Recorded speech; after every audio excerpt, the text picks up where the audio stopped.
एक गांव में एक मुर्गा रहता था। वो रोज सुबह बांग देकर गांव वालों को जगाया करता था। एक दिन एक गीदड़ कहीं से घूमता हुआ गांव में आ गया। जब उसने मुर्गे को देखा तो उसकी लार टपकने लगी।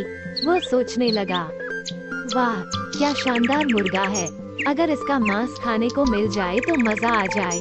वो तरकीब सोचने लगता है ताकि किसी तरह मुर्गे को दबोच कर पेट पूजा कर सके।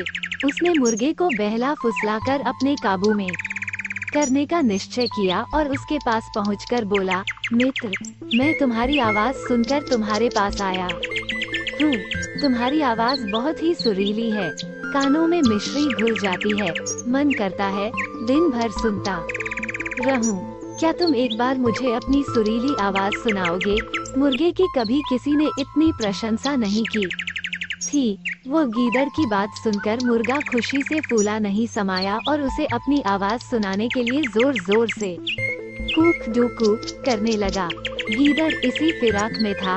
उसके देखा कि मुर्गे का ध्यान उसकी ओर नहीं है, इसलिए अवसर पाकर उसने मुर्गे को अपने मुंह में दबा लिया और जंगल की ओर भागने लगा।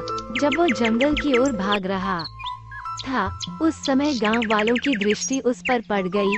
वे लाठी लेकर उसे मारने के लिए दौड़े।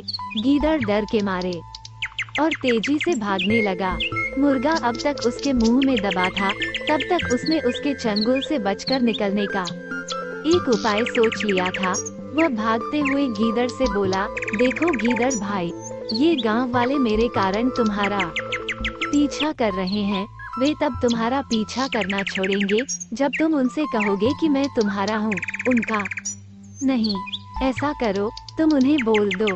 गीदड़ मुर्गे की बातों में आ गया और पलटकर बोलने के लिए अपना मुंह खोल लिया, लेकिन जैसे ही उसने मुंह खोला, मुर्गा उड़ गया और गांव वालों के पास चला गया। इस तरह अपनी चतुराई से उसने अपनी जान बचाई।